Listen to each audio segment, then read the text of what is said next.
Welcome to Run It Back Sports. Now, first thing I wanted to get to, I think everyone has been basically a little bit lost in this world of The Last Dance and seeing this 10-part documentary series about Michael Jordan. And it really made me think about 1990s basketball and comparing it today. And pretty much the sentiment everyone's getting and everyone's talking about is how Michael Jordan in 2020, he's averaging 40 points a game. He's dominating the league. And yes, I am the biggest Michael Jordan fan. He's, my greatest player of all time and all that. But I think some of that, we're just leaving part of the story untold.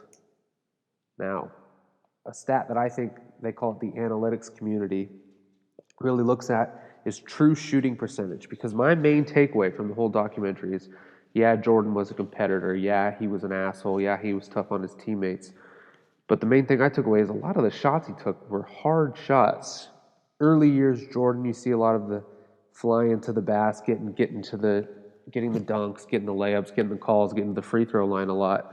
But as we move forward with basketball and got into a more modern basketball, it's all about, can you take 7 3-pointers a game? Can you get 10 free throw attempts a game? That's kind of how they've built this true shooting percentage now in the analytical day of sport. And I think that's kind of the best metric of how great these basketball players really are. Uh, Analytics show nowadays, you look at Allen Iverson, where cool, you shot 40%, you didn't really shoot threes. So if you're shooting 40% on all twos and you're not going to the free throw line 10 times a game, these math equations really are a simpler way to, I think, see players' true value. Um, when you look at more guys like LeBron James, Kevin Durant, these guys have true shooting percentages since the early 2010s, every year coming over 60%. Plus, when you look at their workload, yeah, a lot of times you will get the Clint Capellas at a 64% true shooting percentage, but that's not the workload. Clint Capella's taking 8 shots a game. They're all rolls to the rim. They're all stuff put up high by him by Harden on that pick and roll. But these scorers who are true scorers, taking 20 shots a game while also shooting 64, 65% on true shooting percentage, those are the guys that, yeah, Jordan in his early career shot over 50%, never really shot higher than 30% from three, ended his career at 49.7%. But those last 3 years with the Bulls, came down about 46, 45%. And a lot of that is these turnaround jumpers. So while we laud these great performances that he had in the late 90s, um, the flu game or the pizza game, as we might call it nowadays, were they as efficient as we thought at that time? Were they as dominant? Um, a lot of what I take away is that this Bulls team was the greatest dynasty, the greatest team of all time. Um, does that team compare talent-wise to the 2017 Warriors? And it might be an age thing or whatnot, but if you look at 5 guys are on the court, whether you're going small or big, 90, 97, 98 Bulls, you're going with a Luke Longley if you're going big. If not, the finishing lineup they had was Rodman as the small ball 5, Kukoc as their stretch 4, as you might say, Pippen as their guard, point forward, Kerr as their spot up shooter, and Jordan as kind of their go to scorer shooting guard.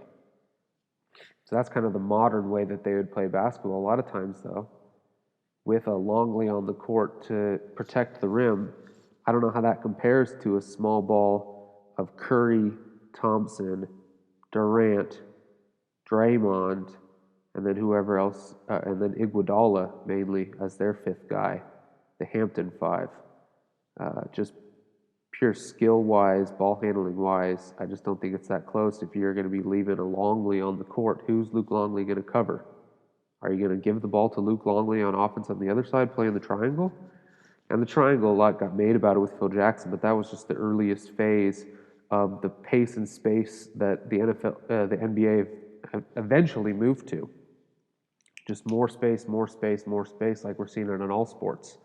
They say it's due to the hand check move, but doing a deep dive on these late 90s basketball games, are you seeing hand checking, or are you seeing a lot of that hand checking getting called as fouls and Jordan going to the free throw line, where these offenses are built around this triangle of into the post, get that guy into the corner, but they're not always even going all the way to the corner. They're kind of in a short corner for that two-point shot rather than extended all the way to that baseline for the three-pointer that NBA teams do now. And the other guy at the top of the key who's feeding it in for that triangle, but he's not even out at the three-point line. And a lot of times with the Bulls, that guy feeding it was Dennis Rodman. Well, you don't even have to guard him out there. Dennis Rodman couldn't shoot. He had a point of not shooting.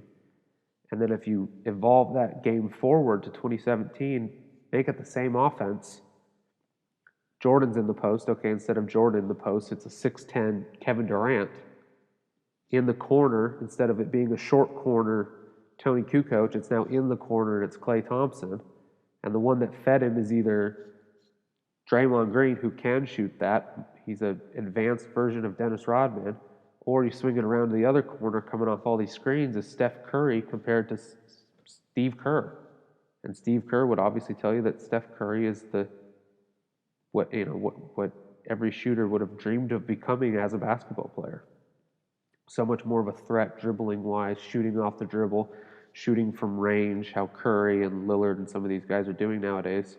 And Curry's out there with a 64% true shooting percentage.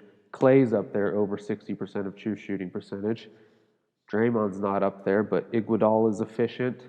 Just between Curry, Klay, and Durant, that's all three of those guys are scoring so efficiently that the Bulls don't have a single guy that scores even nearly that efficiently. And they say the defense is way better and bigger, but the only guy you're really hiding on defense from that 2017 Warriors is maybe Curry on defense. But if you're putting Curry on Kerr, you're not having to hide him that much. You can switch everything the way guys do nowadays. So the whole evolution of basketball has really changed the game. I love Michael Jordan. I love what he did. You can only play the people of your time, but saying that he would score over 40 points a game today, you have to be able to revert that back the other way. So let's say, Kevin Durant scores 27 points per game now. So you're saying Michael Jordan would score 25% more if he moved to today's league. So you're telling me if Durant moved back and played in the newly expansioned late 90s NBA, he wouldn't be able to score 20 points per game? I just don't buy that. Kevin Durant scores 20 points a game in any basketball game, for a long time ever. He's probably one of the greatest scorers we'll ever have. 6'10", shooting over the top of his head the way he does, able to shoot from anywhere on the court, shot maker. So that's just some of my main takeaways from the Last Dance documentary.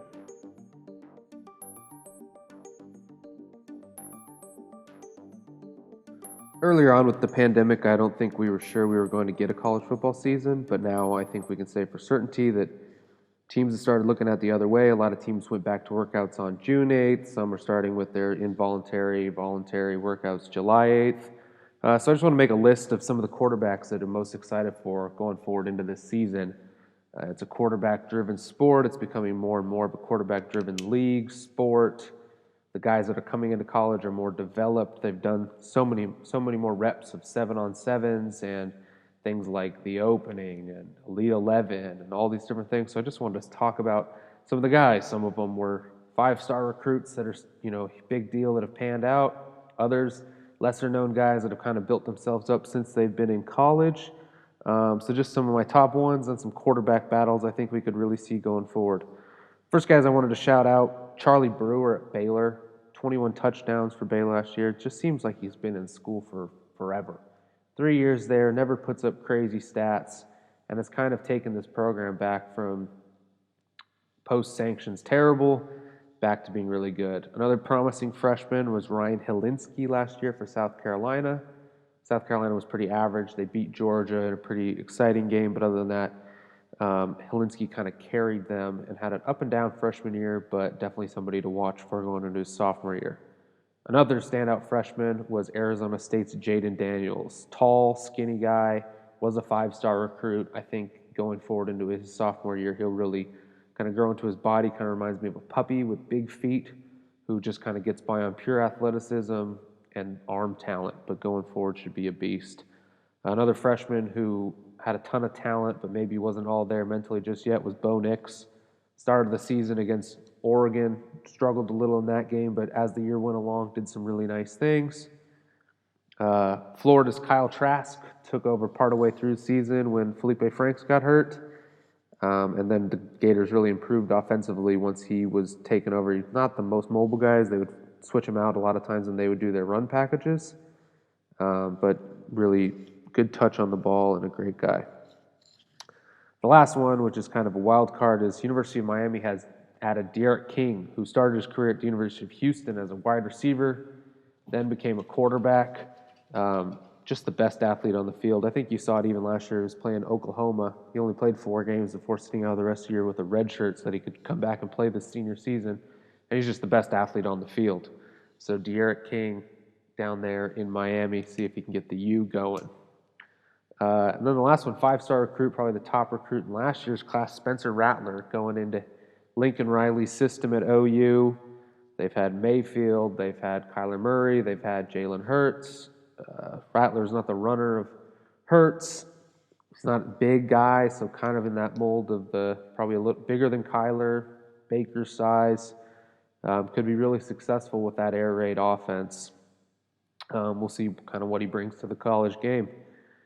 Then a couple quarterback battles I just wanted to touch on before I kind of got into my top guys, I think, for next year. First one is what's Alabama going to do? Mac Jones, after Tua Tagovailoa got hurt last year, completed 69% of his passes, had 1,500 yards, 14 touchdowns. I don't think people realize kind of the production he had when you also have Tua there putting up almost 40 touchdown passes before getting hurt. He threw 3 interceptions, a lot of them in that Auburn game, went back for pick sixes, which really cost him that game. So they went 3-1 in the games he started last year. But Auburn game, it really kind of showed, is Mac Jones the guy that can take you to the playoff and win a playoff game and get to the national championship, win a national championship? Yet to be seen. They also have Bryce Young coming in, freshman, 5-star recruit, top quarterback in the nation. Nick Saban says he loves him. Nick Saban says he loves his leadership, his family. He was at Mater Dei, put up huge stats. Could be an interesting competition there. I expect Mac Jones to start the season and have some success, but is it a situation like a couple years ago where you get in and Mac Jones struggles a little bit and Bryce Young gets in there and gives the team a little bit of a lift, a little bit of a shock to the system? Something interesting to watch going forward with one of the premier team in college football. Other quarterback battles with some of the premier teams. Georgia now. Jake Fromm left. He's a little controversial at the time. But what they brought in was Wake Forest grad transfer Jamie Newman, who backed up the year prior to a true freshman due to some injury concerns. But once he got in there, really showed that he brought Wake Forest to a whole new level. He had 26 touchdowns last year through the air, 6 on the ground. They do an interesting kind of slow mesh RPO at Wake Forest. But it fit his running style. He's big, strong, 6'3", 230-pound guy, strong arm, made a lot of plays for Wake Forest. Now he's stepping up to SEC. It looked like it was his job. He's going to be a senior. And then out of nowhere, because of Keaton Slovis' success at USC, JT Daniels, the freshman phenom before Bryce Young at Mater Dei, who tore his ACL, will be applying to come to Georgia. Now he's not eligible. He's got to do the waiver to come without having to sit out a year. But that could be an interesting quarterback battle. Is JT Daniels going thinking Jamie Newman will be the starter next year and then he'll sit out a year and then take over once he's gone?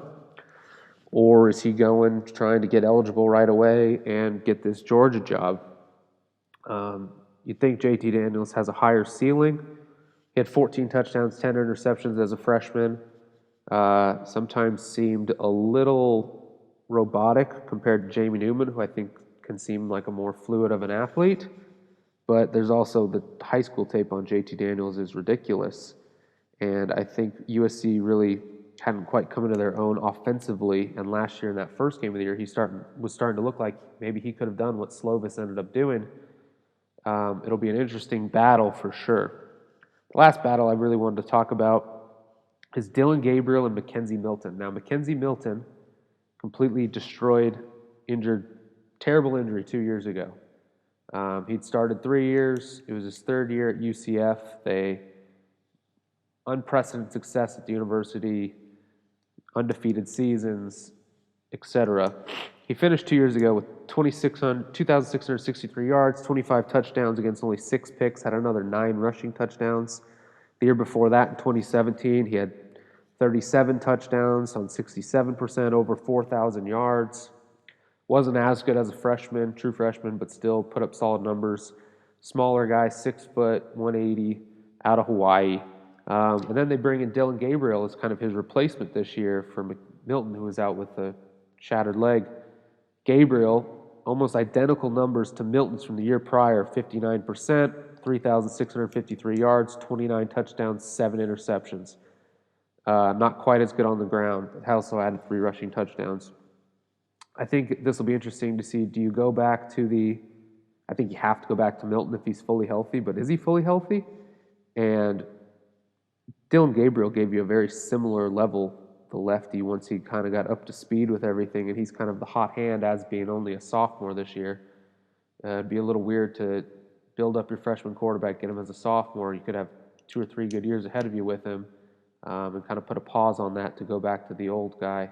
But McKenzie Milton's probably the best player in the history of UCF programs, so it'll be interesting to see how they tackle that situation. It's great when a backup comes in and does well, but sometimes it leads to some uncertainty because there's only one quarterback that plays. Other quarterbacks, I think these are probably my top 10 quarterbacks looking into the year, though. Minnesota, great season, unprecedented, led by their quarterback Tanner Morgan, 6'2", 215. He completed 66% of his passes, over 3,000 yards, 30 touchdowns, 7 interceptions. Minnesota was a different kind of offense than they've been in the past. They've always had a bludgeoning running game, but this year they added it with an opened-up attack led by Tanner Morgan. He made a ton of really good decisions, smart with the ball. Next quarterback, Ian Book, Notre Dame. He's been, seems like he's been there forever, but this will be his senior year.